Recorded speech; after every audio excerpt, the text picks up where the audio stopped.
বিশ্বাস করুন, কোরআন আমার সামনে, আল্লাহর কসম, কোন জীবিত পীর, কোন মৃত্যু পীর আমার ভাগ্যের ভালো বা মন্দ করার কোন অধিকার রাখে না। কোন পীর ফু দিয়ে আমার ভাগ্যকে ভালো বানাই দিতে পারবে না, এবং আমার একটা চুলও বাঁকাও করতে পারবে না। যা চাবার আল্লাহর কাছে চাইতে হবে। ওয়াইজা সাআলতা ফাসআলিল্লাহ ওয়াইজা ইসতাআনতা ফাসতাইন বিল্লাহ। যা কিছু চাওয়ার আল্লাহর কাছে চাও, যা কিছু বলার আল্লাহকে বলো। সব কিছু করার মালিক তিনি, সুবহানাল্লাহ বলেন। এই জন্য মাজারের সাথে মুসলমানদের সম্পর্ক হবে না, মুসলমানদের সম্পর্ক হবে মসজিদের সাথে। কিসের সাথে বলেন জোরে? আপনি কোন অসুবিধায় পড়েছেন, মাজলুম হয়েছেন, অত্যাচারিত হয়েছেন, চাকরির সমস্যা হয়েছে, ঘরে খাবার নাই, অসুখ বিসুখ হয়েছে, নানান ধরনের সমস্যায় পড়েছেন, কোন মাজার নয়, কোন পীর নয়, মসজিদের ভিতরে চলে যান, উযু করে মসজিদে ঢুকে 2 রাকাত কাজায়ে হাজাতের নামাজ পড়েন।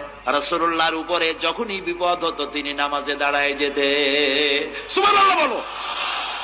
আপনি কেন যাবেন একটা কবরের কাছে? আপনার সাহায্য কামনার জন্য কোনো পীর নয়, আপনার সাহায্যের জন্য কোনো কবর নয়, সাহায্য পাওয়ার জন্য কে? আল্লাহ চান আপনার ঈমানটা খালেস হোক। আল্লাহ তাআলা এটা বরদাস্ত করতে পারেন না যে মানুষ কারো কাছে গিয়া আরেকজনের কাছে গিয়ে নথি স্বীকার করুক। আল্লাহ সহ্য করেন। ইন্না শিরকা লাযুলমুন আযীম। শিরক হচ্ছে মস্ত বড় জুলম, অত্যাচার। আল্লাহ সব থেকে অপছন্দ করেন কোন গুনাহ বলেন?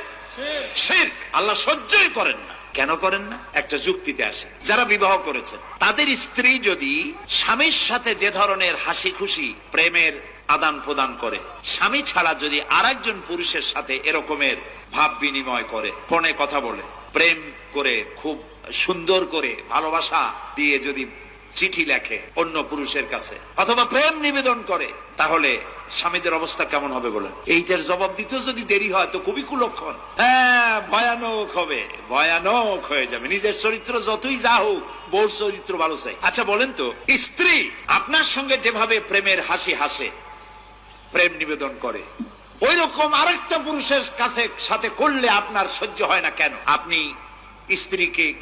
স্ত্রীর উপরে আপনার অধিকারটা কতখানি, কি জন্যে?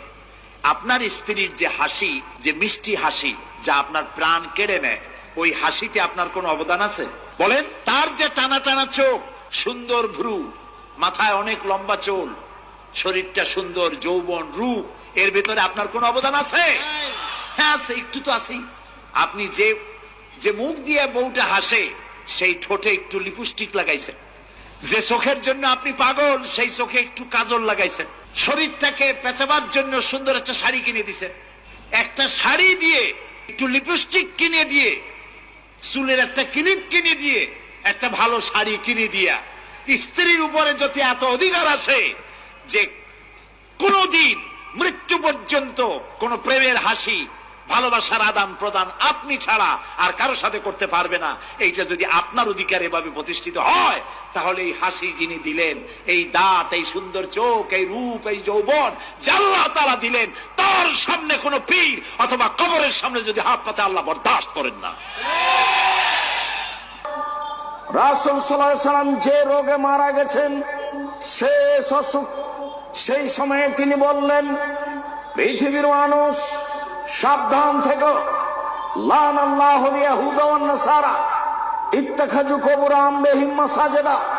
নিশ্চয় ইহুদি খ্রিস্টানের প্রতি অভিশাপ, নিশ্চয় ইহুদি খ্রিস্টানের প্রতি অভিশাপ। ওরা নবীদের কবরকে মসজিদ তৈরি করেছে, ওরা নবীদের কবরকে মসজিদ তৈরি করেছে।